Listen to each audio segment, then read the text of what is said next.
I feel like this morning I've just been having one of those outer body experiences where I'm like, how in life did I get here?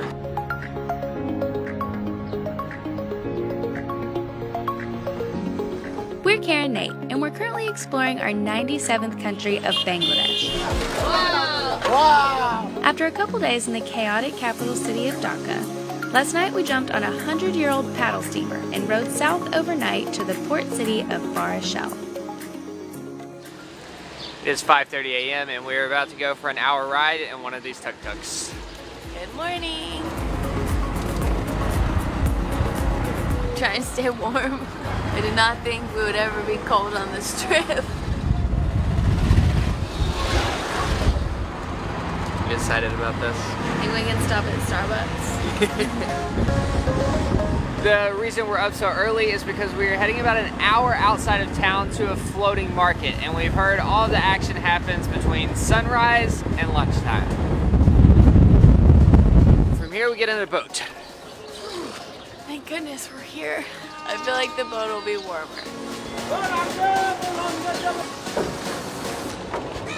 Bye. Bye.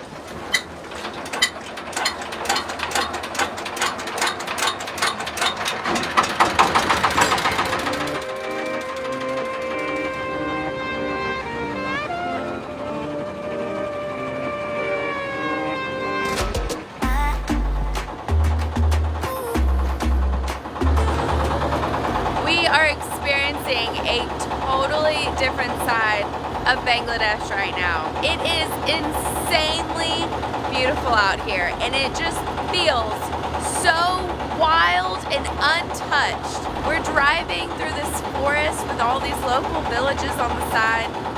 People are standing outside brushing their teeth in the river. The sunrise, one of the most beautiful places we've ever been.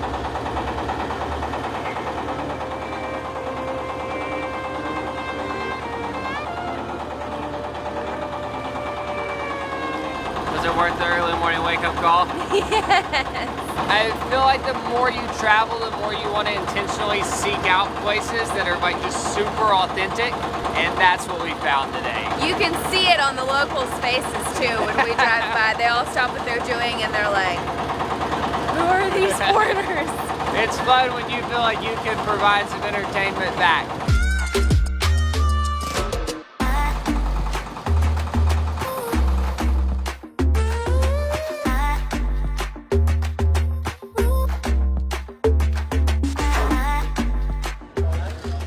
We have just arrived at the floating produce market, and this has to be one of the most picturesque places I've ever been in my entire life.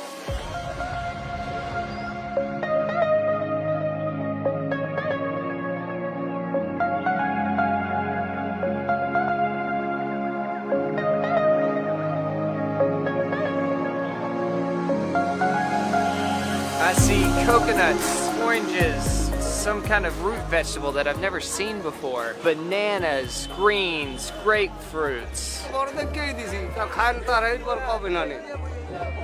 Just bought some breakfast.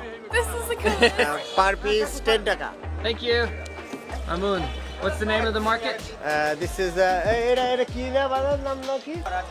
Atgore floating market. We draw a lot of attention to ourselves just being here in general, but when Nate is flying the drone, it just brings it to a whole new level. Hello.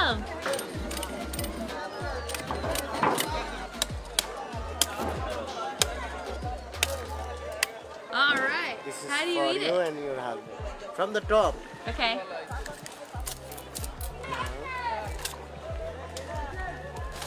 Mamoon just went and got us a piece of fresh sugar cane. Just taught me how to enjoy it. I'm not as good at it as he is.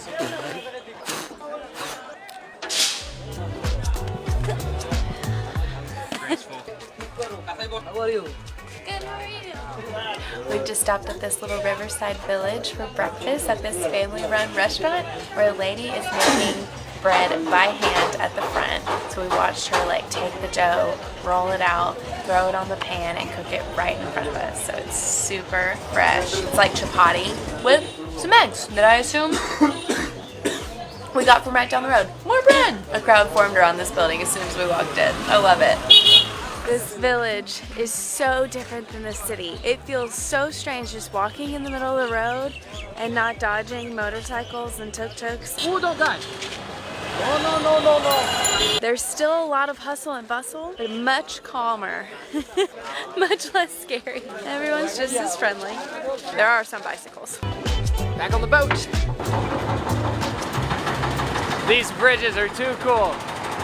I feel like this morning I've just been having one of those like outer body experiences where I'm like, how in life did I get here? On a river that I have no clue what the name of it is, somewhere in the middle of a town in Bangladesh. And I say that in the best possible way. I never thought my life would end up this cool.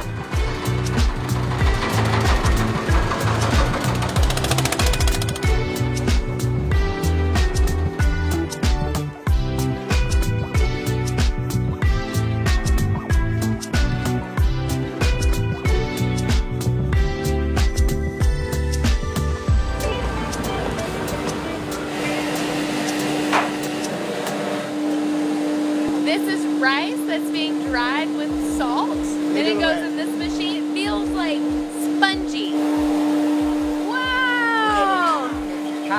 It's puffed rice. It's literally just flying out of the machine and hitting the wall and has this huge mountain of this on the ground. We had no clue what we were getting ourselves into. We just pulled over at this little house on the side of the river. So after the rice is mixed with salt, they pour it into this big drying machine. Then from there, a guy carries it to the frying machine. It dries and becomes puffed in the frying machine. It gets spun in this cylindrical net and then shot across the room to give you the final product. I'm gonna try to catch some. Just open your mouth. Ouch! Open your mouth. It's coming out so hard and it hurt my hand. It tastes like Rice Krispie treats. Did you make this one? They're making knives like this by hand behind me. I am so impressed. It is an insane process. The guy is hitting as hard as he can with this hammer and hitting this tiny piece of metal every time.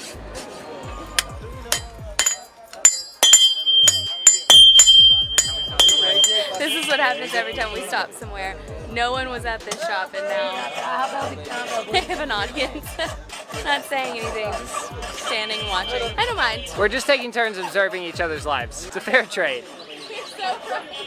Nate, you are so right. Like that just changed my perspective so much. I don't mind when people gather around and stare at us, but like that's what we've been doing.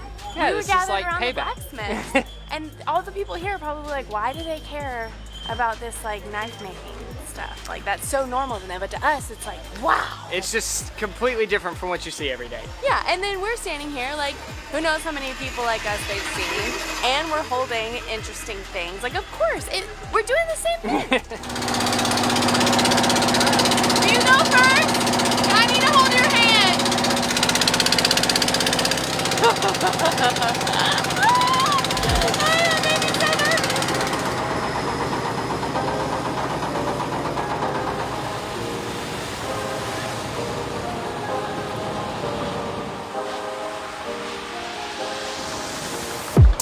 We have just stopped at the largest timber market in Bangladesh. Apparently, majority of this timber goes towards making boats and going to sawmills. The guys working here are so strong. They're all carrying these giant logs. And a bunch of boats are coming and buying them and taking them to where they need to go. But right now they're all just laid out on the bank. It's crazy. Hard work. 700 taka every day they get. For 12 hours, 10 hours minimum they work. He said that because these guys are well trained, they're able to make like $8 or $9 a day doing incredibly hard labor. And he said that was good money. I feel like we've been running around going, wow, this is so interesting, we're getting to see this. But I mean, the reality is these people live a very hard life. They work really, really hard. And honest, like, just to be completely transparent, it's one of those things that's just like hard to think deeply about. This camera that we're talking into right now costs more than they'll make in 1 or 2 years doing this type of hard labor. And they're so happy. I feel like at some point we'll slow down and all of this will like sink in. And something will, I don't know what I'm trying to say. And I'm giving you That's comforting. your part is Not doing very good. So, this town's a little busier than the last village we were in. In case you were wondering where you go to the bathroom on a day like today, we have come to a hospital to use the bathroom, which is just a simple tile room with classic squatty potty. No toilet paper, just some water and a bucket. Good thing I travel with my own these days. Definitely meets OSHA regulations. You would never guess how old this guy is. My Bangladesh. 40, right? Bangladesh. He told me he was 40, and he's carrying an entire tree.